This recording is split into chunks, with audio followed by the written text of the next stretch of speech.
Je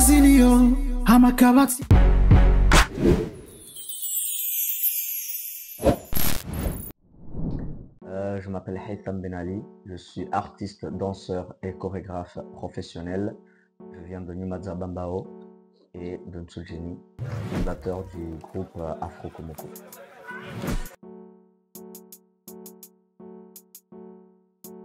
Mon amour pour la danse, je pense que c'est grâce à mon père. Il me mettait des musiques de Michael Jackson et des clips de Michael Jackson. Donc, au fur et à mesure, j'appliquais. Et à un certain moment, je dansais dans les concours interscolaires. C'est là où je me suis décidé de me lancer sur cette voie-là.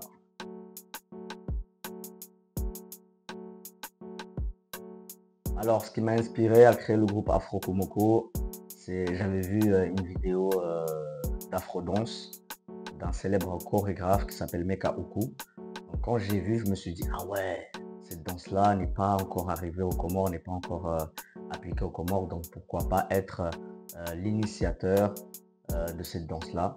Donc, je suis parti en plein Ramadan le soir, quand je faisais mon sport. Je me suis dit, vas-y, je commence à apprendre les gens. Petit à petit, les gens sont venus. Après, je les ai donné rendez-vous au CCAC. Celui ou celle qui allait répondre présent, j'allais l'intégrer dans mon groupe qui porte le nom aujourd'hui d'Afro Komoko.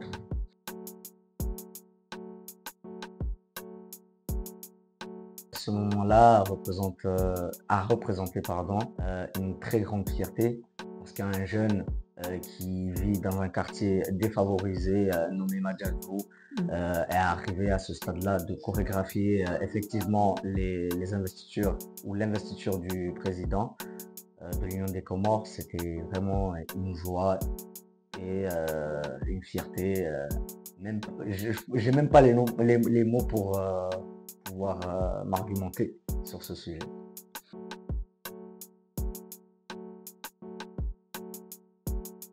Alors, Mwana Halima est un spectacle qui questionne la place de la femme dans la société. L'histoire derrière ce spectacle-là, l'Alliance française m'a ouvert les portes.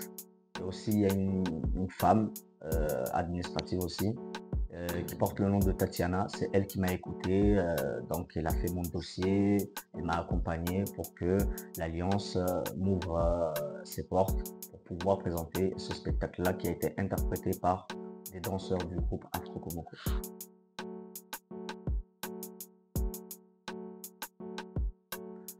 C'était très difficile déjà de gagner cette compétition parce qu'il y avait des talents, des danseurs vraiment très talentueux. Donc force à eux, big up à eux déjà, et big up à The Flow Lab aussi et Ukaji Academy pour avoir organisé cette compétition.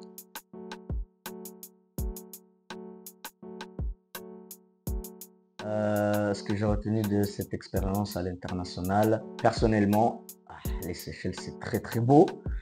Deuxièmement, c'était un plaisir de pouvoir transmettre parce que j'ai un amour pour la transmission, transmettre mon art, ma danse, mes origines, ma culture. Donc les Seychelles, c'était vraiment un accueil chaleureux et ils apprennent vite, très très vite. Donc j'espère cette année aussi ils vont encore me contacter.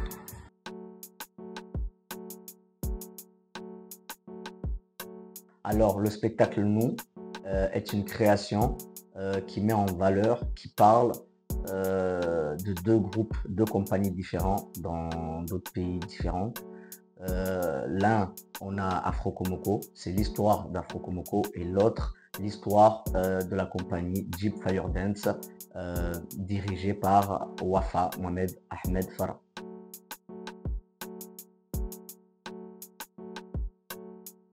Non, je pense que ça va, hein, parce qu'il y a des danseurs et danseuses qui arrivent à être chorégraphes de nos jours et qui arrivent aussi à se présenter à l'international. Donc je pense qu'on est sur la bonne voie. Petit à petit, on va évoluer sur ce domaine-là.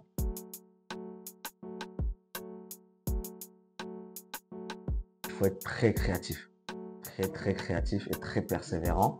Donc, et aussi la logistique Et surtout, je pense qu'il faudrait que les danseurs comoriens ou comoriennes aient une aide pour pouvoir suivre des formations, que ce soit à l'international, que ce soit ici. Je pense que cela pourra contribuer à la durabilité de ce sujet-là.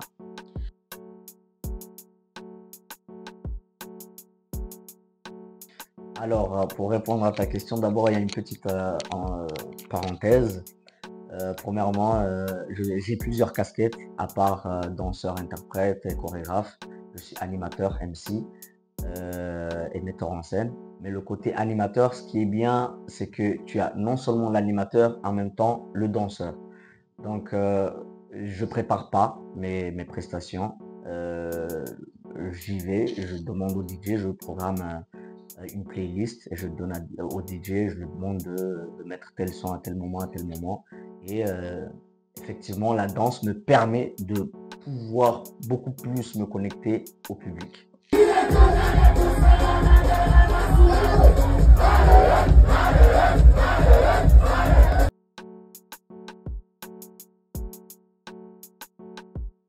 Une responsabilité, je pense, hein, parce que c'est pas facile d'avoir déjà de vivre de la danse ici aux Comores, mais j'espère que cela viendra pour tout le monde. Moi déjà, je fais que ça et cette responsabilité-là, je pense qu'elle aboutira à quelque chose. Parce que être formateur, avoir des jeunes qui comptent sur toi pour pouvoir arriver à leur ascension, donc c'est vraiment très stressant, mais on tient le coup.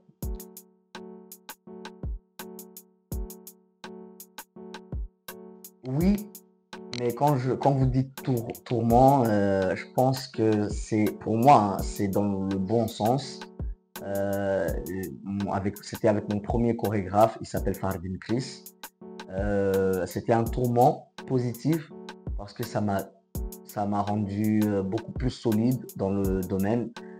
Fardin Chris, c'est un chorégraphe très exigeant et très talentueux. Donc, toute personne qui suivra une formation de sa part ou qui a été, je pense, dans un spectacle qui a été chorégraphié par lui-même, je pense que aujourd'hui, il peut le remercier parce que déjà, moi, je le remercie. À un certain moment, je voulais abandonner hein, cette période-là parce qu'on avait fait une semaine ou 2 semaines dans le village de Mlé, donc pour une résidence. Pour moi, j'étais à 2 doigts d'arrêter la danse parce que lui, il est très exigeant. Mais au moins, dès que tu finis de travailler avec lui, tu en ressors gagnant.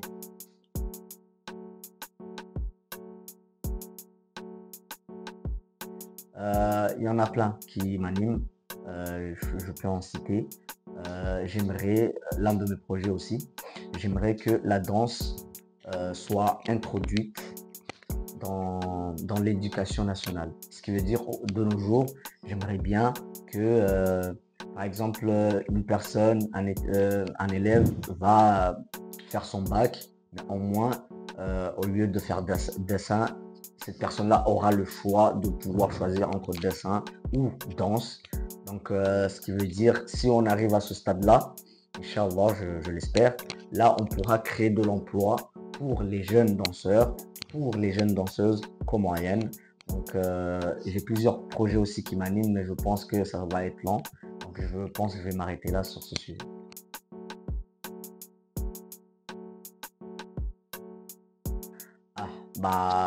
Premièrement, croire en Dieu, croire en soi, croire en ses projets, détermination et persévérance, c'est très important.